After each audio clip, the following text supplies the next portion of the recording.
From the heart of Virginia to the thrill seekers around the globe, welcome to the epicenter of sports betting bliss, the Gambler's Gazette Podcast. Join the dynamic duo, your host Michael and the legendary Uncle Frank, two generations united by the adrenaline of the game and the buzz of the bet. Dive into heart-stopping match recaps, top picks of the week, and betting tips that could turn your luck.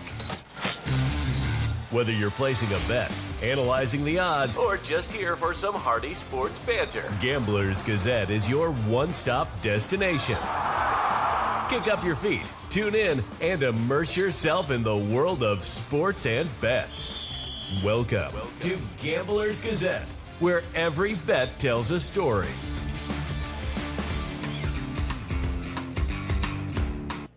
Well, Frank, we're here again with the Gambler Gazette podcast. This time looks a little bit different. We're on camera now. Yeah, I like it. Something new for 2024. It's been a while. I'm happy football is back finally. What have you been up to so far this summer? Well, we're almost coming to the end of it here. Yeah, I know. So I think the first thing is I'm wearing a Texas hat. That's a new thing for me as well as you. So made a little bit of moves in the off season here. So I actually moved from Richmond, Virginia to Dallas, Texas. So the intro song isn't as accurate as it used to be. We're not in the center of Virginia at this time. Well, yeah, Frank is. I'm still here. I'm missing you, though, so that's why we're having to do this long distance. Yeah, you should have seen us last year. We were never on camera, but we were sitting basically on each other's laps to get this thing filmed because using one microphone seemed a lot easier than using two. So this year, hopefully to have a little bit of better quality when it comes to the microphones, and then going to try our hand at putting this on YouTube and filming this and giving some great content out, as well as we'll be able to make some short clips of the episodes and post it on things such as Instagram and TikTok and everything like that. So feel free, give us a follow at Gamblers Gazette on Instagram as well as Twitter and TikTok. So all these clips will be throughout there, and then our picks of the week as well. So before we get going, I heard you had a couple of additions to your family. Oh yeah. I'm actually an uncle for the first time, and Frank over there is twice. My sister had twins, and Frank is a great uncle. So he's now the legendary great Uncle Frank. That's right. Got to make a little bit of an edit there to the podcast. Haven't met the babies yet, but can't wait to. Looking forward to it. Visiting them in Georgia, visiting you in Texas, visiting wherever we go. Yeah. So have you started, before we get into it, started any fantasy preparations, any leagues you're in for the NFL this year? Yeah, definitely. So I'm in the first one that's going to take place tomorrow. Actually, we're recording this on Wednesday. It's going to take place on Thursday. It's exciting. I've got the 10th pick. So just started my research yesterday into today a little bit, and we'll see what I go with. You're in my league, so I can't really share too many secrets with the 12th pick behind me. That's fine, because I can't share any with you. Well, I got the 12th pick, unfortunately, but you can share some with me. You can rule out some people. There's so much talent, though, in the league this year. Wide receivers deep, tight ends deep this year. We got a good list of quarterbacks, so it doesn't seem as pressure-filled being on the end of the draft. So we'll see what happens. Yeah, I'm excited. I'm living in a town now for the first time that has a football team, so I'll be able to get to some of these games and actually. What football team is that? the Dallas Cowboys, unfortunately. The nemesis of the Philadelphia Eagles, which we are both fans of. You better stay a fan of the Eagles. I'll stay an Eagles fan, but I'm a big Virginia Tech fan. But Texas, I was on their campus a few weeks ago, and it's their logo is so nice. Their colors are nice. I had to get a hat and send you one as well. Oh, and I love the hat. You know me and my white hats, unfortunately. Hopefully the next podcast I'll get my lighting a little bit better because it's a little washed out. But, when I got it in the mail last week, I was extremely happy, and I appreciate it. Yeah, definitely. And I'm between Fort Worth and TCU, and then Austin and SMU and all these schools. I mean, even going all the way up to Oklahoma State and Oklahoma, I'm just a few minutes away from all these campuses. And I'm jealous because I mean we love football, and I Absolutely, almost, if I wasn't in fantasy football for NFL, I'd almost enjoy college more. I yeah, enjoy watching college more. I only check NFL out to see how my fantasy team is, and the Eagles, of course. absolutely. But you have at least 3 or 4 big colleges within less than an hour from you. And like you said, you were up in Oklahoma last weekend and you went through Norman. I don't know if you got as far as Stillwater for OSU, Not quite yet, but but yeah, and saw a couple of minor league baseball teams as well. So, and you live right across the street from the Dallas Maverick Arena, so that's crazy. and the stars and the And the stars. Stars. So I'll be coming down there for a Flyer game. There you So go. anyway, enough, I guess, of the banter. I just wanted to let you guys know where we've been the last 9 months and what's been going on. And like I said, happy to have football back. We have a slate of games coming up on Saturday, and let's kick it off. Yeah, let's just get started with a little bit of not a recap, but that Georgia Tech versus Florida State game was crazy. Absolute upset off the bat, and for the first time out of this year, I can mess up DJ Uga Andale's name Oh my in, gosh. in saying that he did not have quite a great game and didn't look excellent to start off the season. I mean, he looked decent enough for a team that was playing in like a week that is not typical and things are a little bit off.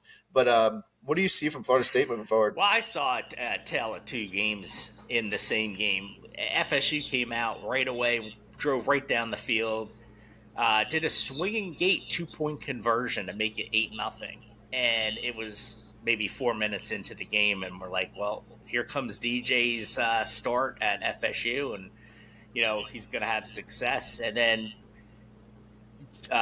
Georgia Tech locked them down. Yeah. I mean, great defense, great job on all those guys' part. And then the kicker kicks a clutch 45-yard field goal as the time expires to win 24-21. That's a game FSU's got to win, though. Number 10 in the country. A lot of these games, with the exception of a few we'll talk about, they're teams, really good teams that should beat really bad teams. I mean, we have a slate of games, a lot of FCS and FBS schools playing this weekend. A couple of those games we'll talk about. But that's a game you have to win if you're FSU and you're, have your transferred quarterback starting his new journey, and, you got to win that game. Absolutely. But were they ranked too high? I don't know. I really don't know. It's a tough game. I mean, the game was played in Ireland, so there's really not much of a home advantage for either team. Georgia Tech just won the game, and hats off to them. Yeah, I would say another thing, just coming off of last year where they had the heartbreak of not making the playoffs and everything like that. I think they were really looking to start strong, and it almost started like the season ended last year. They were flat, just almost in their feelings for their team and everything like that. So we'll see how they continue throughout the year. They can still I think they'll be fine. I mean, it's a game. Not quite a measuring stick, I would hope, to their season. Yeah. You don't know where travel was involved with going to Dublin, but Georgia Tech had to do the same thing, so no excuses there. Like I said, it's a game you have to win, but Georgia Tech did enough to come out of it with a win, and great job on their part. Yeah, definitely. All right, let's move into our games of the week this week. Just so everyone knows, the format is we will typically go through a recap of what happened last week. We'll go through all of our picks. We'll pick 9 games, usually 9 to 10 games per week. So we'll do 8 games, and then we'll do 2 over-unders for both college and NFL. Of course, since we don't have NFL starting yet, since we're just getting into that fantasy draft, we don't have any of those games to pick this week. But we'll do a recap, and then we will get into our picks for the week. So without further ado, getting into this week's pick, with game one, we have Clemson versus Georgia. Which is actually, that's a game you would typically see in the midseason. I mean, that's one of the best games of the weekend, probably one of 3 or 4. Yeah, definitely. Yeah, pulling up into this, we have Texas Clemson right now is a 13.5 point underdog here. So what are you seeing in this one, and what do you think the outcome is going to be? Well, here's Georgia. They lose 8 guys to the NFL. Yeah. 6 of the 8 go in the first 3 rounds. And the first guy off the board was Brock Bowers, the tight end that went to the Raiders, who is projected to have a pretty good year this year in the NFL. But they have 8 of the top 300, actually the top 150 ESPN that signed with them, mostly on the defensive side of the ball. A couple of guys coming in on the offensive side. But it's here come these great commits, these 5-star, 4-star athletes that are committing to Georgia. They lose 8 guys. They get 8 guys. They're still at number 1. I think Clemson gives them a good run for their money. It's a 13.5-point favorite. But, yeah, I don't know. Georgia at home, high noon in Athens. I like Georgia to win this game. I don't want to say pretty handily. Well, do you want to talk about a score now, or do you want to recap and do a score at the end? Save that for. We can talk about a score now. We can go over under 48.5. I think we could start there and work our way backwards to look to see if we think they're going to cover the spread or not. So why don't we do over under? It's always hard on over unders these early games because you don't know what these guys have yet. I mean, but you said that the defense is looking good with some great commits. Do you think that the defense is able to hold down the fiery offense of Clemson? Or I do. Okay. I do. I see an under 48.5 in this game. Maybe like a 31-13 game. Yeah. Yeah, I tend to agree with that. I think that defense is going to be so strong against Clemson. And, Clemson does start a little bit slow at the beginning of some seasons. They do. Yeah, so I think that Clemson I think they're going to keep the game under 48. They're going to assist in that. But I also think they're going to cover the spread. I think this game is going to be within that 13.5 points. It always gets tricky when we get into that because it's that 14th point that's always on the borderline. But personally, I do think that Clemson is able to cover the spread. Clemson or Georgia? Clemson. I think Clemson is able to stay within 13.5 points. I go with that 31-13, which is obviously more than 13.5. So I'm going to go Georgia to cover at 13.5, and the over-under, I'm taking the under. Okay. So we have a little bit of a disagreement there, but a little bit of agreement as well. A little bit of a disagreement, but that's where I love when we talk and debate. And so I love when we're different. Yeah. All right, next game is Penn State at West Virginia. Yep. West Virginia is a 8-point favorite, or an 8-point. Penn State is an 8-point favorite. Yeah, currently Penn State's. Penn State's an 8-point favorite, and they're also 8th ranked in the country. Yeah, I gotta say, I was getting my 8s mixed up there. How do you see this game playing out? I definitely think that the Nittany Lions are going to win this game, but I don't think it's going to be by more than 8. I think West Virginia is able to cover here, keep this game pretty close. I think it would be a completely different story if this game was going to be played at Penn State. But with this being in West Virginia, the hype of game day, not the show, but game day in general, being in West Virginia, I definitely think that the Mountaineers are able to stay within 8. Wow. Okay. Yeah, you bring up the game being in Morgantown. It's the first time in 32 years the game has been played in Morgantown. Wow, that's crazy. Penn State has Drew Allar coming back. He threw for 25 touchdowns, 2 picks last year. They improved at wide receiver.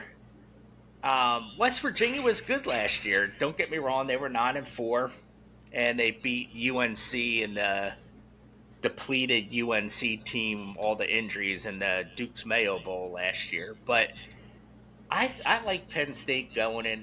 West Virginia, don't get me wrong, is a tough place to play, but I like Penn State covering here. One of those funny spreads, that -8. Yeah. But I'm going to go Penn State here. Yeah, I don't know. We'll see. I think that it's going to be a lot closer than people think. You got to remember, we're picking a first week game here, so it might not be the most accurate picks or anything like that, but it also might stay closer than a lot of people expect. If you're betting this week, then you definitely have an opportunity to make up some ground on other weeks, because other weeks we kind of know what's going to happen or see the idea of what's going to happen and the trends that we're on. But this week, I definitely think you have some room for upsets. West Virginia, yeah, definitely. I think we'll keep it close for a while. I mean, the crowd in West Virginia is going to be hyped for the game. For sure, first game since 1992 there. But I think Penn State has a little bit too much firepower. I think Franklin's going to open up the offense this year, a lot more passing. Like I said, they had a good commit come in at wide receiver. So, yeah, give me Penn State in the -8. All right, let's move on to our next game here. Like I said at the beginning, big Virginia Tech fan. I know I'm transitioning into a Texas fan, but right now, big Virginia Tech fan. And they're set right here to be a 13.5-point favorite. I definitely think they're able to cover that 13.5. I think we're going to win by more than 13.5, and I think we're going to get this one pretty handily. Yeah, Virginia Tech coming in after a great second half. They had a really, really dismal first part of the season last year, but then went on to win 5 of their last 7 games and went bowling in January or December. Yeah. Hokies, 22 starters returning, 11 on offense, 9 on defense, or actually 11 on offense and 11 on defense for the 22. The quarterback's coming back. All 3 running backs are coming back. 5 of the 6 wide receivers are coming back. That just tells me this team is gonna gel. They're gonna keep doing what they did at the end of last year and hopefully continue to get better. The team has been playing with each other for a long time, and Vandy, the redheaded stepchild of the SEC, 2-10 last year. Yeah, Virginia Tech 13.5, and it should be pretty easy. Yeah, I really like Kyron Drones and his ability to pass as well as run. I think he's really going to pick apart the defense of Vandy. In a first week, having that ability to escape with your legs when you can't find the passer, or if someone runs a wrong route as they're learning the playbook, I definitely think is a unique opportunity that Virginia Tech and Kyron Drones holds. Definitely. Yeah, I like Kyron Drones. Good passer. Give me Tech all day long. I mean, Vandy does have a transfer quarterback, Diego Fava from New Mexico State. It's the Aggies in New Mexico State that he transferred from. He might be going there for the graduate program. Vanderbilt's a really good school. So yeah, someone who's actually in school for school. Exactly. What a concept. Vanderbilt's one of those probably the only SEC school where I think academics is looked at more highly than athletics. But anyway, all right, let's go to the next one. Next one will be we're gonna let's see. Well, no, let's just do this one. This is kind of a hometown pick that I picked for Michael and I, but now he's in Texas. It's UVA and Richmond. It's an FCS school against UVA. UVA kicks off their 135th season. Wow. And and this is the first meeting, or the first meeting Richmond and UVA had was in 1893. UVA's 30-5 in the series. They got both of their quarterbacks coming back, or 99% of the pass yards are back. I forget who I want to say Mullet or Musket or whatever his name is, should be the starting quarterback. I just brought this one in. It was kind of fun because it was Richmond and UVA, and Charlottesville and Richmond hate each other. So Yeah. I think it's the first time I think since 2008, this is only the second or third time UVA's opened up on the road. Wow. So I don't think that'll make much difference. Give me UVA. It's a minus 18.5 point Yeah, definitely. spread. I think UVA is easily able to cover this. I wish I was back in Richmond to go and watch this game, but UVA is just going to be too strong. Too strong. Kyle, I don't know who are they naming. Do you know who they're naming at quarterback For UVA? Yeah, are they going to do Kyle or are they going to do Camden Coleman? What's the last name of the two guys? Do you have Wickersham and Coleman. For the quarterback for UVA? Yeah, I believe so. No, is that? Let me see. I don't know. I thought it was some guy named Musket or something like that. Oh, Musket. Yeah, Musket is the quarterback. I'm talking about Richmond. Richmond. I don't know the Richmond's quarterbacks. Oh, okay. I don't follow FCS. My good friend of mine runs a podcast, FCS Nation, that does all the FCS stuff. I stick more with FBS, but I just brought this one up because it's a local thing that I wish you were still here, but for me. Yeah, for sure. That just goes to show you if we don't even know who the quarterback is for Richmond, if they're still deciding at this point, it's just going to be a handed win for UVA, and I think they're going to win by 21. So I think you're definitely safe taking the over 18.5 or taking the spread at 18.5, and we can really move on to the next one. What do we got next? Next one, South Dakota State and Oklahoma State. Yeah, Oklahoma State's a 9-point favorite. Couple of stats or a couple of nuggets here. Mark Gronkowski or Gronrowski, quarterback for South Dakota State, is just a winner. The guy, South Dakota State's 29-0 in their last 29. Haven't lost in 29 straight games. The quarterback for SDSU won the Walter Payton Award last year, which is the equivalent of the Heisman in the FCS. 3,000 pass yards, 37 total touchdowns. Their defense gave up only 9.3 points a game last year, and also won, by the way, their second straight FCS championship in a row. Yeah. Which, by the way, is in Frisco, Texas, which that's down the street from you now, too. Definitely. That's real close, actually. Frisco's real close. Yeah. Now, with that said, OSU is a Power 5 school? Is Big 12? These schools move around so much in their conferences. I don't know who's in what conference anymore, but Gundy will have them ready to play. But don't forget, last year, in the middle of September, South Alabama came to Stillwater and absolutely annihilated Oklahoma State 33-7. Now, not this year. But see, I don't think they'll let that happen because they're going to respect South Dakota State. I don't know what happened last year. It was an anomaly or whatever in that game. But let me tell you what. Gundy better have this team ready to play, or this game is going to get out of hand quick. Yeah. But with that said, the spread is 9. I think South Dakota State loses, but I think they keep it within that 9 points. I'm looking maybe 27-23. Nope, no chance. I think Oklahoma State is going to crush South Dakota State. There's no chance. With as good as Ollie Gordon is, there's no chance that Oklahoma State even stays close, or South Dakota State even stays close to Oklahoma State. I think this is going to be an easy win. It's going to be a march on to the next one. I think this is going to be a game that isn't even really talked about moving forward. We'll be one of the only podcasts that covers it next week once we go through our recap. So let's have Oklahoma State winning by at least 9, closer to 14, maybe 15. Really? Okay. Yep. Their running game is way too strong. There's no way that a defense is ready for this, especially an FCS school defense. There's no way they're going to be ready for this offense. I would probably agree with you. I think there's 133 teams in the FCS. I would agree with you maybe if 131 of them are coming to Oklahoma State.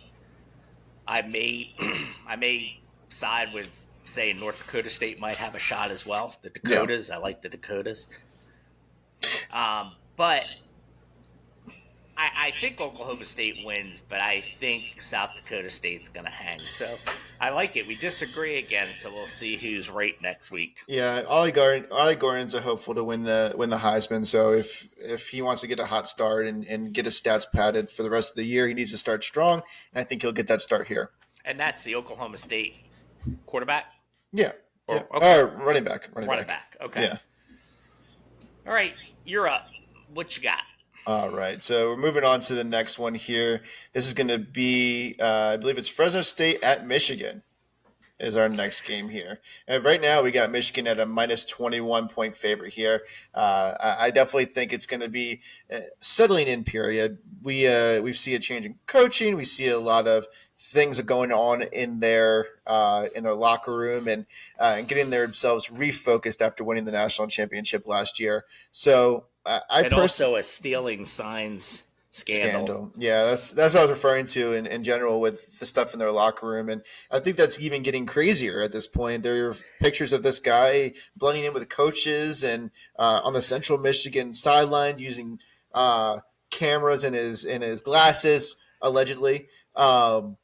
But I definitely think that there's a little bit of drama around number 9 Michigan in their locker room. So, well, the new coach who took over, I guess, was interim coach for the last 4 games of 2023 and took over. I think he was part of it. No, of course. You don't think how could he not be? Yeah. So it's going to be interesting. But with that said, I mean, Fresno State is not by any way a slouch. I mean, if Fresno State of maybe 5 years ago was coming to Fresno State was 9-4 last year. Went to a bowl game, pretty high powered offense. They're not going to be intimidated. No. Yeah, 110,000 hostile fans at nighttime drinking their booze in Ann Arbor. That's going to be a rough crowd. I mean, Fresno State it hasn't seen a crowd like that ever. For sure. I think if you look at stats from last year, and I think Michigan, when they were 20 or 21 point favorites, they half the time covered and half the time didn't. I think this is one of these games that I think I have Michigan. Michigan's going to win handily, but I think Fresno State keeps it under 21. Absolutely. 100% agreement with that. 21 is a lot of points. And I think as we go into a new week and a new season of college football, it's easy to get caught up in the fact of how much better a team is than the other. And I think it's easy to also forget how hard it is to beat someone by 21 points. That's more than 3 touchdowns. So for sure. I think that this game is going to stay closer than that 21 points. But even with that being said, an 18-point victory or even just a 21 on the dot, a push, is still a pretty handed win. But definitely, I think Fresno State's able to stay close enough to cover. Yeah, Fresno State's one of those teams, too, that they used to be in the former WAC, the Western Athletic Conference, which is air it out, and they have a good quarterback, Mikey Keene, who's threw for 3,000 yards last year, 24 touchdowns, 10 picks. Those are pretty good numbers. For them to stay close, they're going to have to play mistake-free football. I mean, you can't be turning the ball over. I'm not quite sure how much Michigan lost on the defensive side of the ball, but they lost their quarterback to the Minnesota Vikings. Unfortunately, got hurt and is out for the season. McCarthy. Yeah, but I mean, Michigan's going to win the game. It's the first game in the new era, coaching era.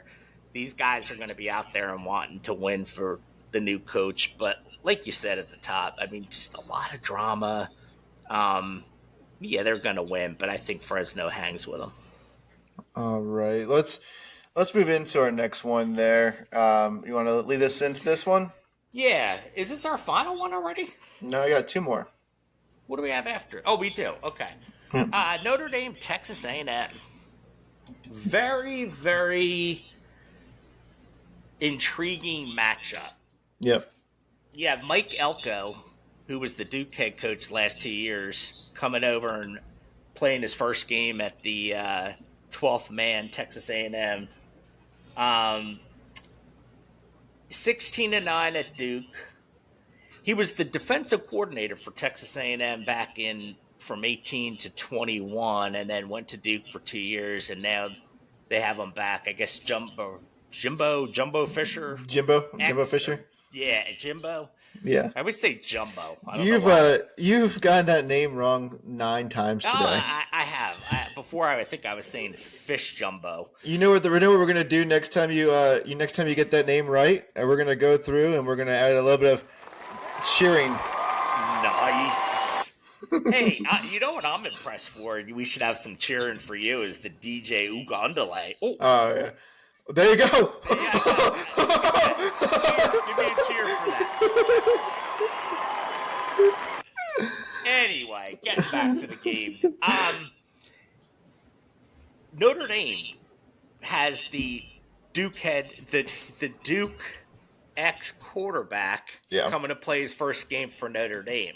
So we have the head coach from Duke playing his first game for Texas A&M, and the Riley Leonard, quarterback for Duke, coming over and playing his first game for Notre Dame. So should be interesting. I'm sure these guys will be meeting on the field before the game. That's going to be a lot of emotion before the game. I think, Texas A&M's a -3. Shocking a little bit in my opinion. I don't think it's as shocking as most think. Mm-hmm. I would have thought this probably would have been more of a pick'em game, maybe a point Notre Dame. Yeah. They're looking at the new coaching era. I think they're extremely happy to have Jimbo Fisher gone. He started to become a nemesis and a cancer on the team. Absolutely. They're still paying him, by the way. And they're still paying him. Yeah. They're happy to have this new guy. They're at home. It's a night game. I mean, they're known for the 12th man. The fans are probably, I don't want to make anybody mad, but probably arguably the best loud crowd. Absolutely. Per person. Yeah, you for can sure. get 110,000. I know they don't have that like Michigan does, but I think they can get just as loud. And then you have Riley Leonard coming to play for Notre Dame. Yeah. I mean, how does he fare in his first game? Does he stay healthy? I mean, it's not Duke anymore. Yeah. I mean, you're playing for probably the Dallas Cowboys of college football. Right. I mean, this is probably the most well-known team in the country. It's interesting to me to see Notre Dame with some transfers. I feel like you haven't heard too many of this whole transfer portal thing of people going and leaving Notre Dame. You know, it's funny you say that because I was going to bring that up after we talked about our games. And we had talked about this during our podcast last year about having some checks and balances in place. Yeah. And obviously they must have listened to our podcast because you don't see as much transfers, as many transfers. Well, you want to know what the checks and balances is for Notre Dame in the transfer portal, and this one might shock you, but you think it would be more common in college football, but that check and balance is the academics. What a concept. The actual schooling, getting into the classroom is the biggest checks and balance when it comes to this transfer portal, because not just anyone can get to go and play at Notre Dame. They have to meet the requirements both on the football field and in the classroom. So I definitely think that it's a ultimate checks and balance, and I think a lot more schools should adopt this. Oh, and I agree too, and that's why I kind of made the comment earlier about the transfer guy from New Mexico State going to Vanderbilt being a graduate student. Yeah, because it's like, I mean, these schools. I mean, unless you're Stanford, I mean, Stanford is just, or Notre Dame. I mean, that's a good point. I mean, on the flip side of that, you could also say, you know, your schools that are less academically inclined and more athletically driven, that's where you see a lot of the transfers. You know what I'm saying?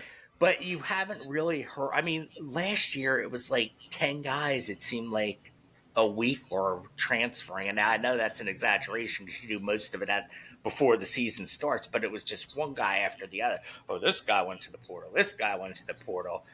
And it got to be where, really?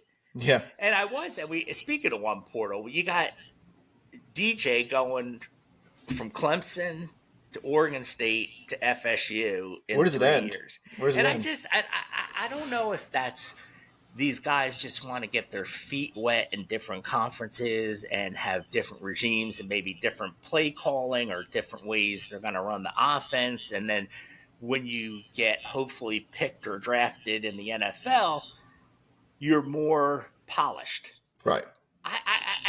To me, I just don't understand why guys would leave if they committed to a school. Now, this is just me, and I know there's a lot of what are the things that they get the money from? What do they call that? NIL deals. The NIL deals, and that's a big part of it and all.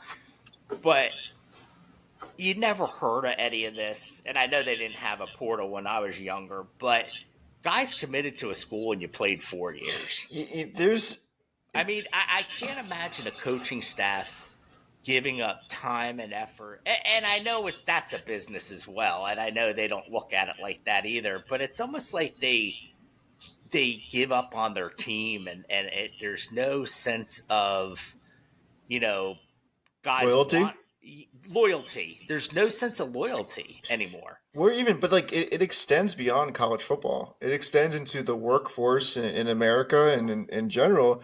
There's not really any loyalty, and it's not the worst thing in the world because you're going to someone who treats you the best. If you have the opportunity to get more NIL deals name, image, and likeness deals can happen no matter what school you're at. You could be a famous person on TikTok and you can get name, image, and like deals irrelevant to whatever school you're at. But if you go to that Clemson and you have the opportunity to get those deals, I almost say why not? But at the same time, you have to realize it does put your coaching staff in a really poor position, and it really gives you less of an opportunity to develop as a player and learn a playbook. But if you're okay with putting yourself ahead of your team a little bit and to make that money, I definitely think that it's on you. So I don't think it's necessarily the wrong thing to do, but it definitely does put coaching staffs in a bad position. Oh, but I agree because it's human. The way we think, as like you said, it's not just sports; it's the workforce, and the workforce is a little different because you want to do what's best for yourself and your family. Like, see, these kids. I mean, 99% of them don't have family. Like, I guess they still have parents and all that they could help out with money and stuff like that, because a lot of people might come from a poor background. I get that, but I don't know. I just like loyalty, mm-hmm. and I like where a guy stays with the team, and it's just. While we're on this subject, I think another part of it, why it came to where it is now, and you're not hearing as much, is that big egg on your face thing that happened at the end of last year with that kid from Alabama. Oh, right. I mean, the kid from Alabama, I forget what school he transferred to, and then he got some sort of money or whatever, and then transferred back to Alabama. Yeah. and I don't know whatever came of that. I don't know if he got to keep the money or the NCAA got it back or what. But I think that was one of those things that, and I'm sure they were trying to get checks and balances in place before that, because they're seeing it out of control as well. Yeah. But that was like, oh, hell no, that's not going to happen again. There's also checks and balances that are coming from states. There's some states that haven't legalized NIL deals yet or passed the bill to allow players to receive those NIL deals. And just if you're a coach in that state or coach in that city, you're just out of luck. Your players have no motivation to come there. So those top tier athletes are just moving beyond that. But we can get off our high horse, and we don't know what we would do. I think it's good discussion. I mean, it's something that's a valid point, and that we're just seeing, across the board. I think. I'm not going to bring politics into it, but it's just something that we see in our nation where you never know what's going to happen tomorrow, or that's how I feel sometimes. And you're trying to put yourself and your family in the best position.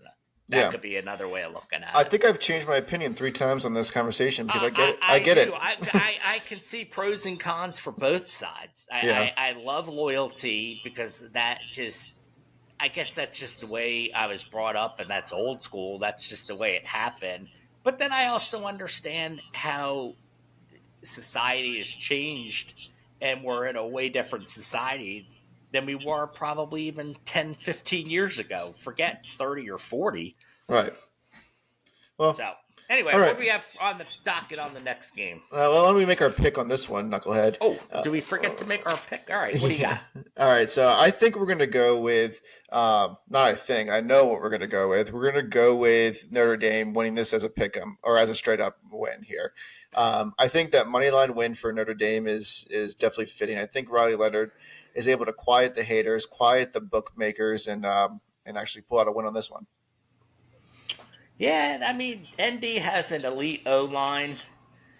The new quarterback, and like we talked at nauseum last year, how this kid had a bad ankle. And I'm sure Notre Dame, he's obviously passed a bunch of the eyeball tests, the health tests, the physicals, and all that. So I'm sure he's fine, the player. They wouldn't put him out there. I'm going with really not an upset, because I guess they're favorite in the game.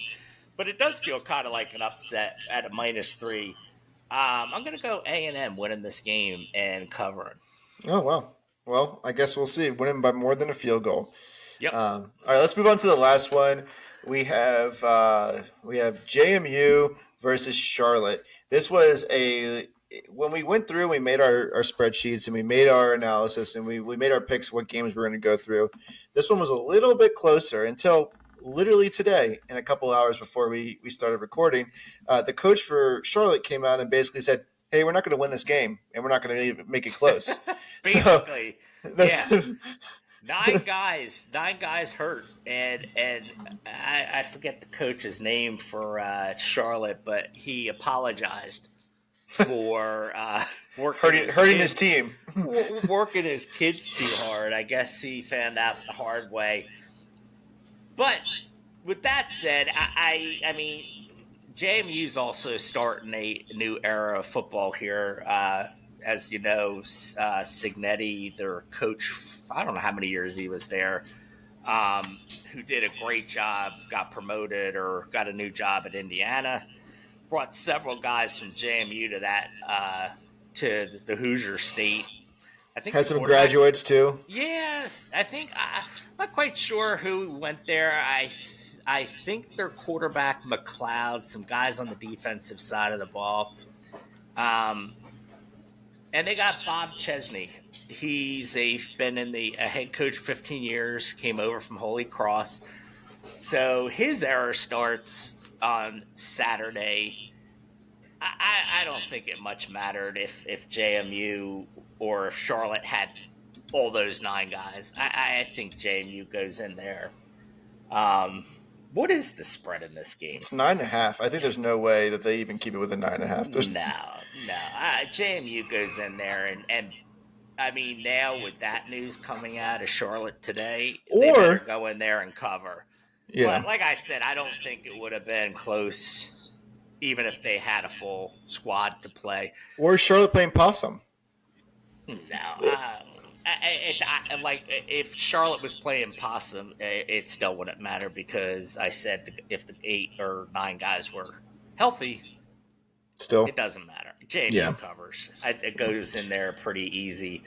They do have a lot of new faces, but I think they're too tough. Yeah, I agree. I think as much as I want to play devil's advocate for Charlotte, I definitely think that JMU wins. And Charlotte is a much improved team. I mean, over the their starters, yeah. over the last few years, I mean, they were awful. Yeah. And over the last few years, they've gotten better. Yeah.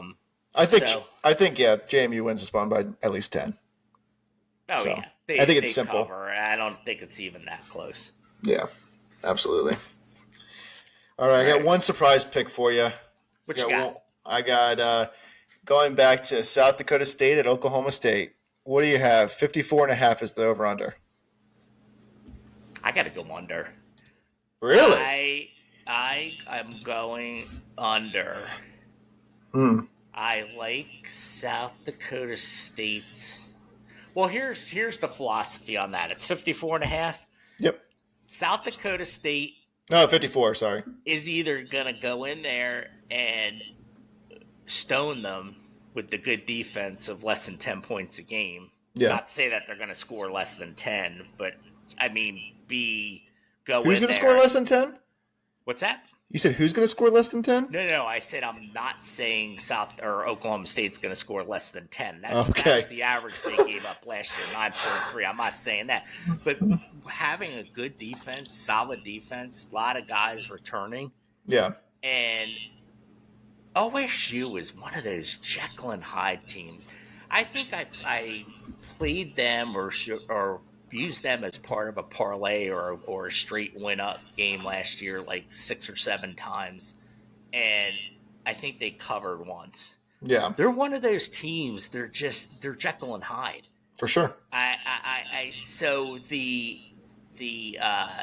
good defense and the great quarterback, 29-game winning streak, I think they're going to hang close. I think it's a 9. Did we say 9 points for that game?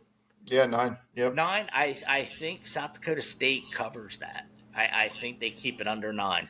Yeah. But the over-under? 54? Over-under, I'm still saying under. Wow. I'm going, like I said, we made the pick earlier, but I'm saying, they're going to win by well more than 9, and I think they're going to score way more than 54. Give me a score. 42,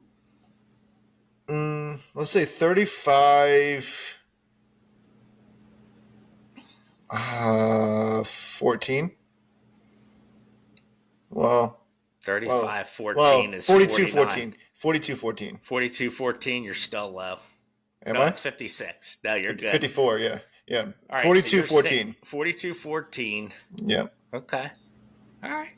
And it very well could be. I mean, I could be real wrong, and this is on camera too. Hey, this is fun. We're the Gamblers Gazette. We don't promote gambling.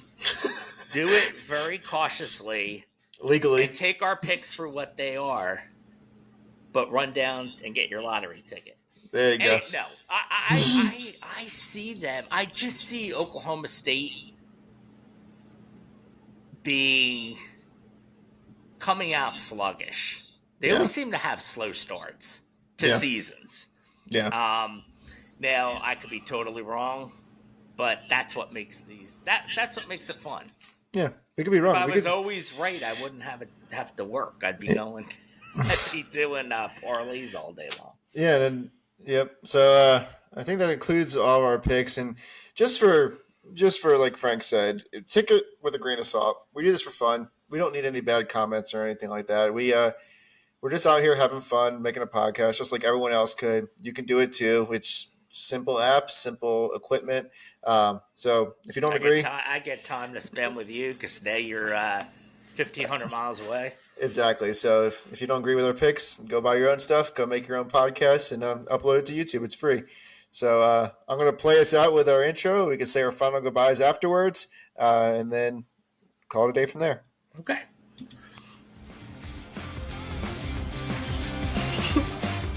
Thank you for listening to this episode of the Gamblers Gazette podcast. Be sure to subscribe so you don't miss the next episode. While you're at it, help us spread the word by leaving us a rating and review.